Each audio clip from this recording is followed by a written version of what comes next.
Assalamualaikum warahmatullahi wabarakatuh. Saya Zara Zata Mufida. Di video kali ini saya akan membahas 12 materi yang berkaitan tentang keterampilan berbahasa Indonesia. Untuk materi pertama, kita akan membahas tentang seluk-beluk menyimak. Nah, menyimak menurut Ismawati dan Umaya adalah kegiatan memahami pesan. Selanjutnya, ada tahapan dalam menyimak. Nah, tahapan pertama yaitu tahap mendengar. Ialah sebuah proses seorang penyimak dalam mendengarkan pembicaraan. Selanjutnya ada tahapan memahami. Setelah mendengarkan pembicaraan, maka isi pembicaraan tadi itu perlu dimengerti dan dipahami secara baik. Selanjutnya juga ada tahapan menginterpretasi. Nah, seorang penyimak ini belum tentu puas jika hanya mendengarkan dan memahami isinya saja. Tetapi penyimak juga dapat menafsirkan isi tersirat yang terkandung dalam pesan pembicaraan. Dan terakhir ada tahap mengevaluasi. Nah, pada tahap ini, penyimak ini menanggapi isi dari pembicaraan setelah menerima gagasan, ide, dan pendapat yang disampaikan oleh pembicara. Nah, dalam kegiatan menyimak, terdapat ragam-ragam menyimak. Ragam pertama itu ada menyimak intensif. Ialah kegiatan menyimak mengenai hal-hal yang lebih umum dan sifatnya bebas terhadap suatu ujaran. Sedangkan kalau menyimak intensif adalah kegiatan menyimak yang dilakukan dengan sungguh-sungguh dan juga perlu tingkat konsentrasi yang tinggi nih untuk menangkap makna yang dikehendaki. Lalu juga ada tujuan menyimak. Nah, pertama itu untuk mendapatkan fakta dari pembicaraan, lalu fakta tersebut ini bisa dianalisis secara lebih mendalam, kemudian dievaluasi secara menyeluruh. Nah, tujuan selanjutnya itu untuk mendapatkan inspirasi dan mendapatkan hiburan. Nah, terakhir juga dapat memperbaiki kemampuan berbicara agar penguasaan kosakatanya bisa bertambah. Lalu, ada proses menyimak itu ada 5 tahapan, yaitu hearing atau mendengar, attention atau perhatian, perception atau menafsirkan, evaluation itu menilai, dan responsive atau reaction itu mereaksikan. Selanjutnya untuk materi kedua, kita akan membahas tentang suasana dan faktor-faktor yang mempengaruhi menyimak. Nah, suasana menyimak ini terbagi menjadi 2. Pertama, ada suasana defensif yang terbagi menjadi lagi 6 bagian, yaitu evaluatif, mengawasi, strategis, netral, superior, terakhir, dan pasti dan tentu. Kedua, itu ada suasana suportif, ialah suasana yang sifatnya mendukung. Lalu ada juga kendala-kendala dalam menyimak. Nah, pertama itu ada memperkasai pembicaraan dengan memusatkan perhatian kepada gaya atau penampilan pembicara daripada pesannya. Lalu juga melamun. Banyak nih pembicara saat berbicara memikirkan hal lain di luar pembicaraan. Lalu faktor inhibisi karena segala gangguan yang terjadi seperti suara, bising, atau cahaya yang terlalu terang. Dan terakhir itu adalah faktor pembicaraan yang timbul dari diri pembicara sendiri seperti penampilan yang terlalu berlebihan. Lalu ada perilaku menyimak. Nah, perilaku baik dalam menyimak seperti menerima keanehan sang pembicara, jangan melihat penampilannya saja tapi isi pembicaranya juga, menjaga sikap jangan berpura-pura menyimak tetapi sibuk dengan hal yang lainnya, dan menyimak sungguh-sungguh, janganlah egois, dan juga jangan menilai terlebih dahulu baik atau buruknya serta memanfaatkan waktu menyimak dengan sebaik mungkin. Lalu juga ada faktor yang mempengaruhi menyimak. Nah, pertama itu karena faktor fisik seperti kondisi tubuh yang sangat lelah. Kedua, faktor psikologis yaitu seperti bosan atau jenuh karena mengalami bahan menyimak yang sangat panjang dan monoton gitu.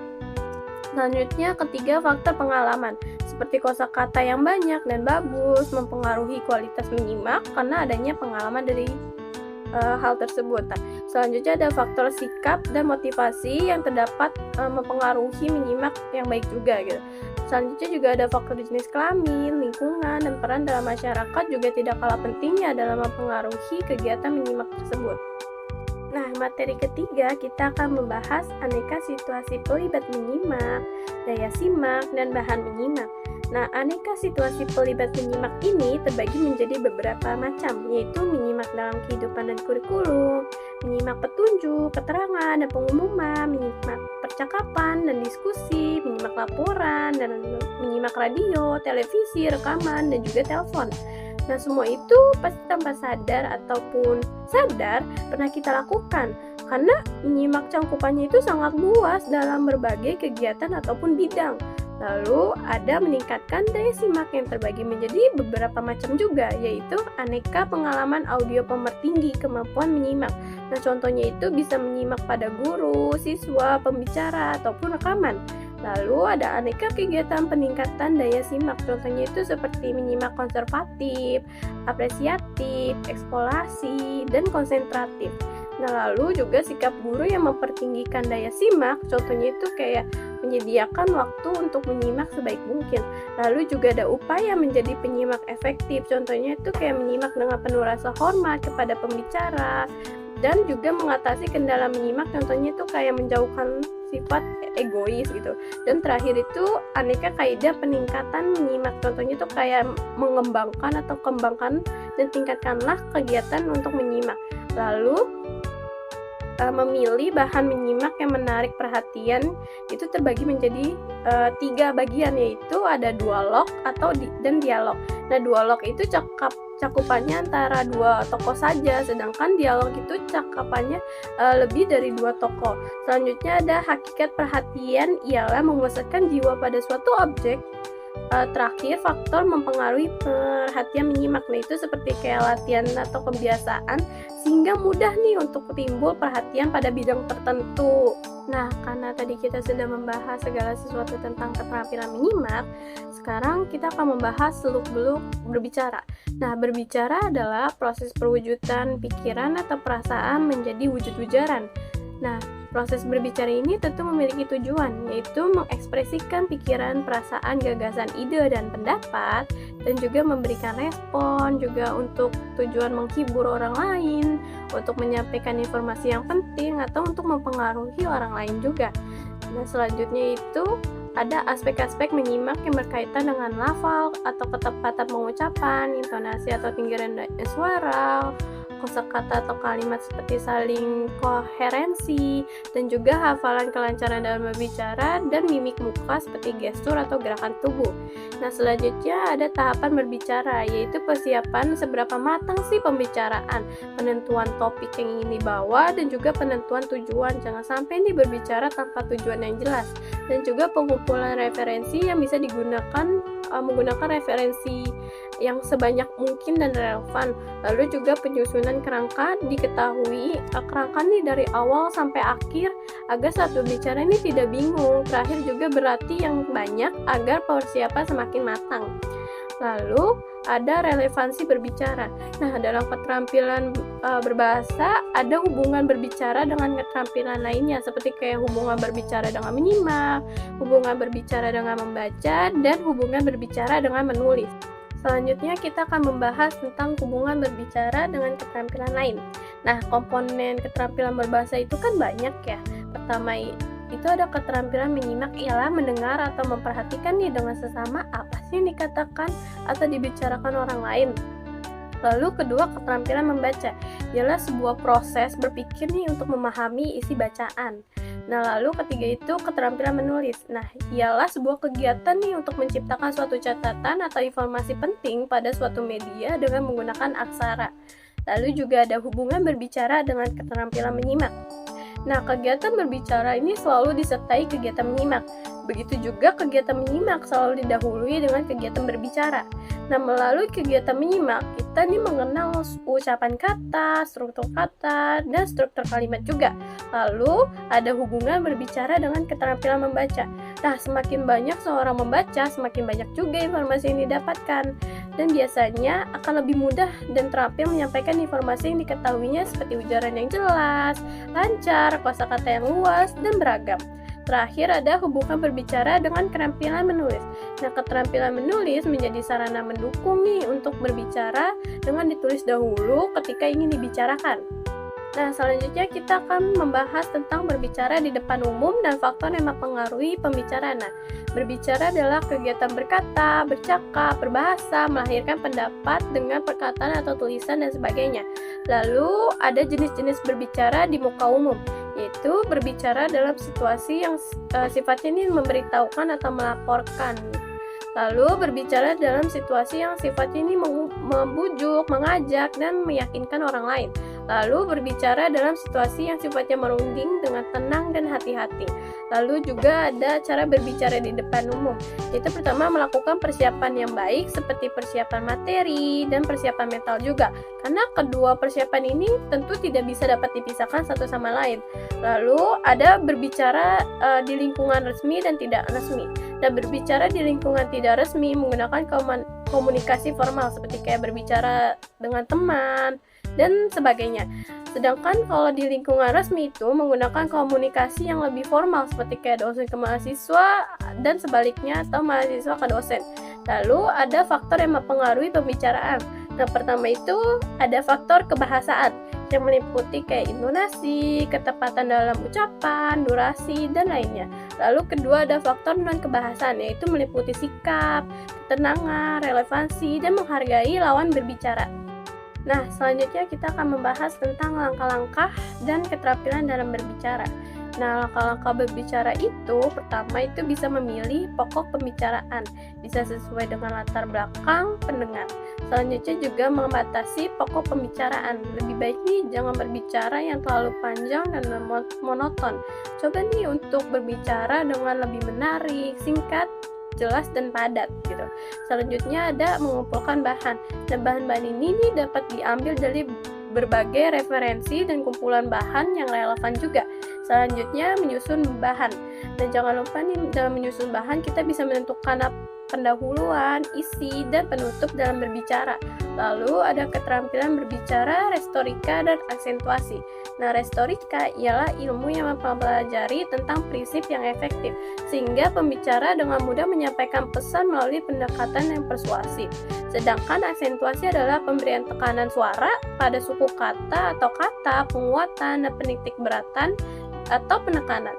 Tekanan dalam aksentuasi juga dibagi menjadi 3, yaitu tekanan dinamik, tekanan keras dalam pengucapan, tekanan nada, tekanan tinggi rendahnya suara, terakhir tekanan tempo, lambat cepatnya pengucapan kata ataupun kalimat. Nah, selanjutnya kita akan membahas tentang seluk-beluk membaca. Nah, membaca adalah suatu kegiatan atau proses kognitif ya, yang berupaya untuk menemukan berbagai informasi yang terdapat dalam tulisan. Nah, selanjutnya ada juga tujuan membaca, itu ada 3, yaitu membaca untuk memperoleh nih perincian-perincian atau fakta-fakta. Nah, lalu juga itu membaca untuk memperoleh ide-ide yang telah dibaca tersebut. Dan juga terakhir itu membaca untuk mengetahui nih ukuran atau susunan dan organisasi dari cerita yang dibaca. Lalu ada membaca sebagai suatu keterampilan.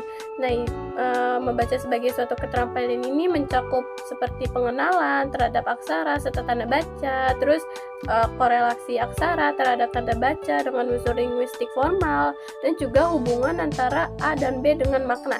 Selanjutnya dalam aspek-aspek membaca terbagi menjadi beberapa aspek, yaitu aspek sensori, yaitu kemampuan untuk memahami simbol-simbol tertulis. Lalu aspek perseptual, yaitu aspek kemampuan untuk menginterpretasikan apa sih yang dilihat sebagai simbol atau kata.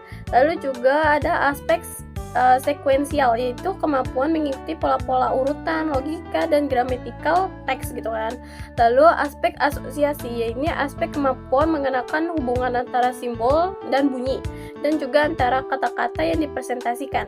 Lalu terakhir itu ada aspek pengalaman, yakni aspek kemampuan untuk menghubungkan kata-kata dengan pengalaman yang telah dimiliki untuk memberikan makna yang lebih dalam.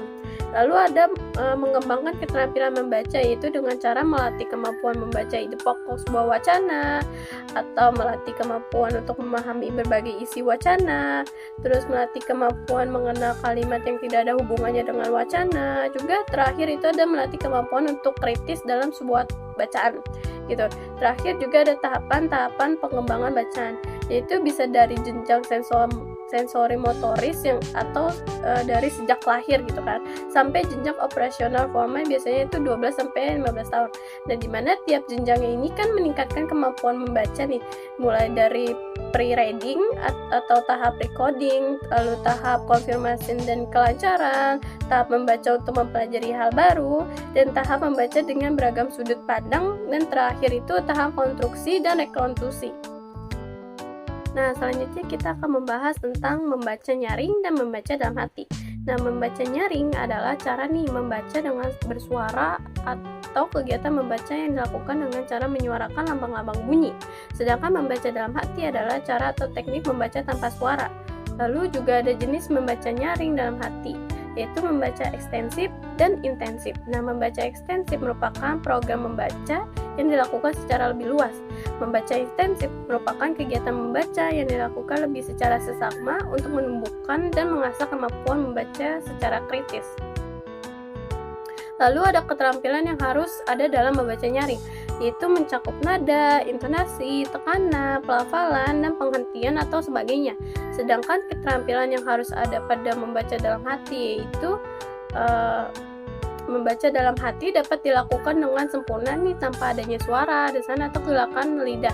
Bahkan dalam membaca dalam hati tidak ada getaran pita suara pada pangkal tenggorokan pembaca. Lalu bagaimana sih cara meningkatkan membaca nyaring? Dengan cara memberikan contoh atau model bagaimana sih cara membaca yang baik. Contohnya itu kayak di sekolah adalah guru memberikan contoh kepada siswa dalam meningkatkan keterampilan membaca seperti keseharian guru itu berbicara di dalam kelas. Nah, selanjutnya kita akan membahas tentang membaca telaah isi. Dimulai dari membaca teliti, membaca yang menuntut suatu penuturan atau pembalikan yang menyeluruh. Lalu membaca pemahaman, yaitu membaca yang bertujuan untuk memahami standar-standar atau norma-norma kesastraan. Lalu membaca kritis, yaitu proses membaca yang dilakukan untuk memahami secara mendalam informasi yang terkandung dalam bacaan. Lalu membaca ide, yaitu kegiatan membaca yang ingin mencari atau memperoleh serta memanfaatkan ide-ide yang terdapat dalam bacaan.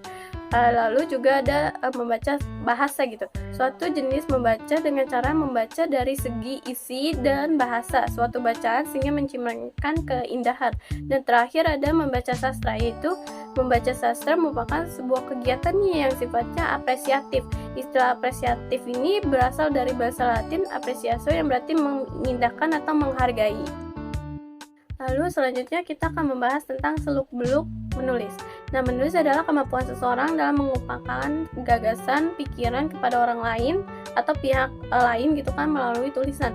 Nah, fungsi menulis itu untuk mengenali kemampuan dan potensi diri, terlatih mengembangkan berbagai gagasan, banyak mencerap, mencari, menguasai informasi, serta mengorganisasikan gagasan secara sistematis, dan terakhir untuk menilai gagasannya sendiri gitu kan. Lalu ada tujuan menulis itu untuk menginformasikan, meyakinkan, mengapresiasikan diri, terus menghasilkan sesuatu gitu, menghibur dan memecahkan suatu masalah. Terakhir ada ragam menulis, di antaranya itu ada karangan narasi. Nah, karangan yang menyajikan serangkai peristiwa menurut urutan sehingga pembaca ini dapat memetik hikmah dari cerita tersebut gitu kan. Lalu ada karangan deskriptif, yaitu suatu karangan yang melukiskan sesuatu dengan keadaan sebenarnya sehingga pembaca mencitrai atau seperti kayak melihat, mendengar, mencium atau merasakan apa yang dilukiskan. Itu sesuai dengan citraan penulisnya gitu.